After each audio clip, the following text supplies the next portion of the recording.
अस्सलाम वालेकुम नाज़रीन, उर्दू पॉइंट के साथ मैं हूं आपका मेज़बान फैज़ान हैदर। इस वक्त मौजूद है मियानी साहब कब्रस्तान में, जहां पर मेरे अकब में बालाई टीपू की कब्र है। लोगों की कसीर तादाद फ़ातिहा ख़ानी के लिए यहाँ पर आ रही है। कुछ उनके जानने वाले हैं, कुछ उनके फ़ैन हैं, कुछ उनसे हमदर्दी रखते हैं और कुछ उनके रिश्तेदार हैं, कुछ दोस्त अहबाब हैं। इसके ही अकब में उनके दादा दादी की कब्र है और बालाज की जो कब्र है वो बिल्कुल अपने वालिद साहब के साथ उनकी बनाई गई है, जिनका नाम है आरिफ आमिर, जिनको उर्फ़ टीपू ट्रक्का वाला के नाम से लोग जानते हैं। जबकि बालाज भाई की कब्र उनके साथ बनाई गई है। लोगों की बड़ी तादाद यहाँ पर आ रही है। मज़ीद उनसे बात करते हैं कि लोगों का क्या कहना है। अमीर बालाज के चाहने वालों की बड़ी कसीर तादाद में कब्रिस्तान में वो फ़ातिहा ख़ानी के लिए आ जा रहे हैं। बात करते हैं कहाँ से आए हैं। अस्सलाम वालेकुम। वालेकुम सलाम जी। कहाँ से आए हैं आप? मैं लोहारी से आया हूँ। क्या कोई रिश्तेदार हैं आपके, मोहल्लेदार हैं? मेरे मोहल्लेदार हैं लेकिन रिश्तेदार नहीं है। लेकिन रिश्तेदारों से बढ़ के थे ये, मेरे बेटे थे ये मेरे। बस बहुत अच्छे इंसान थे। उस टाइम मैं इनके पास गया जब मेरे पास एक बहुत मुश्किल टाइम था, तो इन्होंने मेरी बात सुन के इन्होंने दूसरी कोई बात नहीं की और मेरे वो काम आए। इनका जो एहसान मेरे पे है वो मैं और मेरा अल्लाह जानता है। आपकी आंखों में आंसू भी हैं, क्योंकि ये अच्छे बहुत है, ये कभी किसी का बुरा नहीं सोचते। ज़ुबान आपकी आपके एहसासात के साथ नहीं मिल रही, बहुत ज़्यादा तकलीफ़ में। जालिमों ने मार दिया, उनसे इन्हें इंसाफ चाहिए, इन्हें इंसाफ दिलाए। हुकूमत से मेरी यही अपील है कि इनको इंसाफ दिलाया जाए और इनके साथ पूरे जो है ना, इनके घर वाले को अल्लाह सब्र दे। मेरी वाकई ज़बान नहीं साथ दे रही इस वजह से कि ये शख्स थे तो वो छोटी उम्र के मेरे बेटे की जैसे, लेकिन इनके काम ऐसे थे जैसे वो 80 साल के 90 साल के तजर्बेकार बंदे हैं। मददगार थे बहुत ज़्यादा। वो किसी की भी फरियाद सुन लेते थे और कर लेते थे, किसी की भी, कोई भी चला जाए, चाहे वो जानते भी नहीं थे, लेकिन वो करते थे। दिल में तकलीफ़ होती है बहुत ज़्यादा। अच्छा, मुझे बताइएगा कि आखिरी बार आपकी बालाज से मुलाकात कब हुई थी? बड़ी ईद के बाद ना मैं इनके पास गया था, तो ये ना दुबई में थे, तो उधर से मैंने इनको मैसेज किया कि मुझे वो जो आपने काम का था वो मेरा नहीं हो रहा, तो मैं बहुत मुश्किल में हूँ। जब ये दुबई से वापस आए तो इन्होंने फ़ौरन मुझे बुलवाया और मेरा वो काम किया उन्होंने। मैं इनका बहुत शुक्रगुज़ार हूँ। बहुत अल्लाह इनको जन्नत फ़िरदौस में जगह दें। वैसे तो ये हैं ही जनती इंसान, ऐसी ये दुश्मनियों की वजह से इन बेचारे को बच्चे छोटे छोटे, एक 4 साल का, एक 5 साल का, तो उनको यतीम करके चले गए।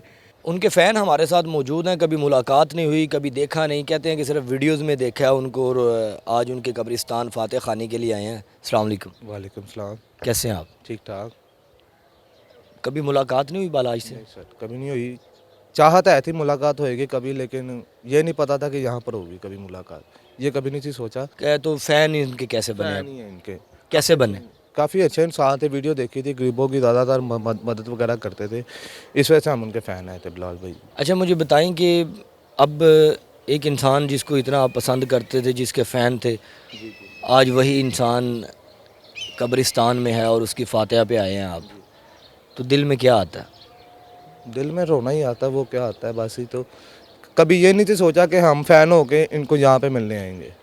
यही था कि कहीं ना कहीं मुलाकात हो कहीं जाए। ना कहीं मुलाकात होगी, यही दिल में रखा था, लेकिन ये नहीं पता था कि यहाँ पर आके मुलाकात होगी उनकी हमारे साथ। बालाज भाई के दोस्त मौजूद हैं हमारे साथ, ज़िशान सुहेल मलिक साहब। सलाम अलैकुम सर। जी वालेकुम सर कैसे हैं आप? अल्हम्दुलिल्लाह। अच्छा सर, बालाज भाई दोस्ती आपके साथ थी उनकी, चंद दिन पहले आपके साथ ही कहीं बैठे होंगे, तो आज कब्रिस्तान फ़ातिहा पे आए हैं, दिल में क्या महसूस होता है? बहुत तकलीफ़ है, बहुत तकलीफ़ है। अल्लाह पाक उनको जन्नत फ़िरदौस में अल्लाह मुकाम अता करे। मलिक साहब मुझे बताइएगा, दोस्ती कितनी पुरानी थी और कितनी गहरी थी? क्योंकि जैसे आपको पता है कि मैं भी द्रोण शहर का रहने वाला हूँ। इनके दादाजी, इनके परदादा, मेरे बड़ों से इनके साथ ये नस्ल दर नस्ल दोस्तियाँ थी, एक मोहल्लेदारी थी, दोस्तियाँ थी, भाईचारा था। बस ऐसे ही ये हाथ से बंदा चला गया, अल्लाह पाक इसकी मफ़रत करे, अल्फाज ही नहीं है बयान करने के लिए। आखिरी सवाल है कि मुलाकात लास्ट टाइम कब हुई थी आपकी? चंद रोज़ पहले। सर मैनूं दसो कि कब्रिस्तान तुसीं आए हो, कितनी देर तो उन्हां दे नाल अटैच हो ते की नाम है तुहाडा? अजी साहब, मैं पाकिस्तान का बड़ा मशहूर शेफ हाँ। मैं इन्हों के ब्याह का खाना पकाया, इन्हों का मेरे वाल साहब भी तलक सी, तो मैं अज अपने माँ बाप की कब्र पर आया, तो मेरा बड़ा दिल रोया है कि यार अल्लाह ताला नूं प्यारा हो गया, अच्छा बंदा सी, प्यारा बच्चा सी, अल्लाह ने जनता जगह देवे, तो मैं नहीं रह सकिया। तो मैं हर जुम्मे इंशाल्लाह जिन्हें मेरी ज़िंदगी है मैं कब्र जाता रहूँगा। ਅੱਛਾ ਮੈਨੂੰ ਇਹ ਦੱਸੋ ਕਿ ਕਿੰਨੀ ਦੇਰ ਤੋਂ ਉਹਨਾਂ ਦੇ ਨਾਲ ਤੁਸੀਂ ਅਟੈਚ ਹੋ ਤੇ ਕਿੰਨੀ ਦੇਰ ਤੋਂ ਉਹਨਾਂ ਦੀ ਖਿਦਮਤ ਕਰ ਰਹੇ ਹੋ? ਮੈਂ ਇਹਨਾਂ ਦਾਦੇ ਦੇ ਟਾਈਮ ਦਾ ਨਾਲ ਹੈ ਜੀ। ਇਹ ਦਾਦਾ ਵੀ ਮੇਰਾ ਦੋਸਤ ਸੀ, ਅੱਗੋਂ ਇਹਨਾਂ ਦਾ ਵਾਲਿਦ ਵੀ ਮੇਰਾ ਦੋਸਤ ਸੀ, ਤੇ ਇਹ ਬੱਚਾ ਤਾਂ ਮੇਰਾ ਪੁੱਤਰ ਸੀ ਬਣਿਆ। ਤੇ ਅੱਲਾ ਨੂੰ ਜ਼ਿੰਦਗੀ ਦੇਵੇ, ਮੇਰੇ ਵਿਆਹ ਦੀ ਰੋਟੀ ਪਕਾਈ ਹੈ, ਮੇਰੀ ਭੈਣ ਦੇ ਵਿਆਹ ਦੀ ਰੋਟੀ ਪਕਾਈ ਹੈ, ਇਹਦੀ ਮਾਂ ਵੀ ਸਾਡੀ ਭੈਣ ਸੀ। ਠੀਕ ਹੈ ਜੀ। ਤੇ ਇਹਨਾਂ ਨਾਲ ਮੇਰਾ ਬੜਾ ਪਠਾਨ ਤਲਕ ਹੈ, ਤੇ ਮੇਰੀ ਇਹੀ ਦੁਆ ਹੈ ਕਿ ਅੱਲਾ ਨੂੰ ਜੰਨਤਾਂ ਜਗਾ ਦੇਵੇ। ਅੱਛਾ ਮੈਨੂੰ ਦੱਸੋ ਬਲਾਜ ਦੇ ਨਾਲ ਕੋਈ ਗੁਫ਼ਤਗੂ ਤੁਹਾਡੀ ਆਖਰੀ ਕਿਸ ਟਾਈਮ ਹੋਈ ਤੇ ਕੀ ਗੁਫ਼ਤਗੂ ਹੋਈ ਸੀ? ਜੀ ਮੇਰੀ ਮਰਨ ਤੋਂ 2 ਦਿਨ ਪਹਿਲੇ ਉਹਨਾਂ ਦੀ ਗੁਫ਼ਤਗੂ ਹੋਈ ਹੈ।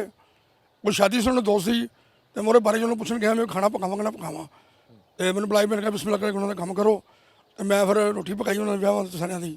ਉਹਨਾਂ ਦਾ ਮੇਰਾ ਬਹੁਤ ਪੁਰਾਣਾ ਤਲਕ ਸੀ, ਤੇ ਮੇਰੇ ਨਾਲ ਇੱਕ ਦਿਨ ਮੁਹੱਬਤ ਕਰਦੇ ਸੀ ਉਹ, ਕਿਉਂਕਿ ਮੈਂ ਅੰਦਰੋਂ ਸ਼ਾਇਦ ਕੁੱਕ ਹਾਂ। ਮੇਰੇ ਨਾਲ ਸਾਰੇ ਲੋਕ ਬਹੁਤ ਪਿਆਰ ਕਰਦੇ ਨੇ, ਸਾਰਿਆਂ ਦੀ ਬੜੀ ਮਿਹਰਬਾਨੀ ਹੈ, ਮੇਰੇ ਨਾਲ ਪਿਆਰ ਕਰਦੇ ਨੇ। ਅੱਛਾ ਮੈਨੂੰ ਇਹ ਦੱਸੋ ਕਿ ਬਲਾਜ ਭਾਈ ਪੈਸਿਆਂ ਦੇ ਮਾਮਲੇ ਵਿੱਚ ਕਿਵੇਂ ਸਨ? ਲੈਣ ਦੇਣ ਜ਼ਾਹਿਰੀ ਗੱਲ ਹੈ, ਤੁਸੀਂ ਬਾਵਰਚੀ ਹੋ ਤਾਂ ਫਿਰ ਸਰ ਮੈਂ ਉਹਨਾਂ ਕੋਲ 1 ਲੱਖ ਮੰਗਿਆ, ਉਹਨਾਂ ਨੇ 1 ਲੱਖ ਦਿੱਤਾ ਹੈ। ਮੈਂ 10 ਲੱਖ ਮੰਗਣ ਨੂੰ 10 ਲੱਖ ਦਿੱਤਾ ਹੈ। ਉਹਨਾਂ ਨੇ ਮੈਨੂੰ ਕਦੀ ਨਕਾਰ ਨਹੀਂ ਕੀਤਾ ਵੀ ਮਾਮਾ ਕਿੰਨੇ ਪੈਸੇ ਬਣਾਈ, ਚਾਚਾ ਕਿੰਨੇ ਪੈਸੇ ਬਣਾਈ। ਉਹ ਬਿਸਮਿਲ੍ਲਾ ਕਰਕੇ ਮੈਨੂੰ ਉਸਲੇ ਪੈਸੇ ਦਿੰਦਾ ਸੀ। ਇੱਕ ਇਨਸਾਨ ਜਿਹਨੂੰ 2 ਦਿਨ ਪਹਿਲੇ ਤੁਸੀਂ ਮੁਲਾਕਾਤ ਕਰ ਰਹੇ ਹੋ, ਹੁਣ ਉਹਦੀ ਕਬਰ ਤੇ ਆਏ ਹੋ, ਜੀ ਜੀ ਕੀ ਮਹਿਸੂਸ ਹੁੰਦਾ? ਬੜਾ ਦੁੱਖ ਹੈ ਮੈਨੂੰ ਜੀ, ਬੜਾ ਦੁੱਖ ਹੈ। ਕਿਉਂਕਿ ਅੱਲਾ ਦਾ ਪਿਆਰਾ ਬੰਦਾ ਮਰਿਆ, ਤੇ ਦੁੱਖ ਦੇ ਬੰਦੇ ਨੂੰ ਫਿਰ ਹੁੰਦਾ ਹੀ ਹੈ। ਮੈਂ ਕੁਛ ਨਹੀਂ ਕਹਿ ਸਕਦਾ ਕਿਉਂ ਅੱਲਾ ਦਾ ਪਿਆਰਾ ਬੰਦਾ ਸੀ। ਅੱਲਾ ਨੂੰ ਜੰਨਤਾਂ ਜਗ੍ਹਾ ਦੇਵੇ, ਮੇਰੀ ਇਹ ਦੁਆ ਹੈ। ਅੱਛਾ ਸਰ ਮੈਨੂੰ ਇਹ ਦੱਸਿਆ ਜੇ ਕਿ ਪਹਿਲੇ ਦਾਦਾ, ਫਿਰ ਉਹਨਾਂ ਦਾ ਬੇਟਾ, ਫਿਰ ਹੁਣ ਬਲਾਜ, ਜੀ ਜੀ ਤਿੰਨੋਂ ਹੀ ਜਿਹੜਾ ਨਾ ਇਸ ਦੁਸ਼ਮਣੀ ਦੀ ਨਜ਼ਰ ਹੋ ਗਏ ਨੇ। ਕਿਆ ਲਾਹੌਰ ਸ਼ਹਿਰ ਦੇ ਵਿੱਚ ਇਹ ਮਾਮਲਾਤ ਖਤਮ ਹੋਣੇ ਚਾਹੀਦੇ ਨੇ? ਇਹ ਕੀ ਸਿਚੁਏਸ਼ਨ ਬਣਨੀ? ਜੀ ਜੀ ਮੈਂ ਆਪਣੇ ਵਜ਼ੀਰਾਂ ਨੂੰ ਕਹਾਂਗਾ, ਆਪਣੇ ਪ੍ਰਾਈਮ ਮਿਨਿਸਟਰ ਨੂੰ ਕਹਾਂਗਾ, ਮੀਆਂ ਨਵਾਜ਼ ਸ਼ਰੀਫ ਬਹੁਤ ਅੱਛਾ ਆਦਮੀ ਹੈ, ਇਹਨਾਂ ਨੂੰ ਇਹ ਕੰਮ ਖਤਮ ਹੋਣਾ ਚਾਹੀਦਾ। ਸਾਡੇ ਮੁਲਕ ਵਿੱਚ ਇੱਕ ਦੂਜੇ ਨੂੰ ਨਹੀਂ ਮਾਰਨਾ ਚਾਹੀਦਾ, ਕਿਉਂਕਿ ਅੱਲਾ ਦੇ ਪਿਆਰੇ ਬੰਦੇ ਨੇ, ਇਹਨਾਂ ਦਾ ਆਪਸ ਵਿੱਚ ਪਿਆਰ ਮੁਹੱਬਤ ਹੀ ਹੋਣਾ ਚਾਹੀਦਾ। ਅੱਲਾ ਇਹਨਾਂ ਨੂੰ ਮਾਫ ਕਰੇ ਸਾਰਿਆਂ ਨੂੰ, ਅੱਲਾ ਨੂੰ ਸਜ਼ਾ ਦੇਵੇ।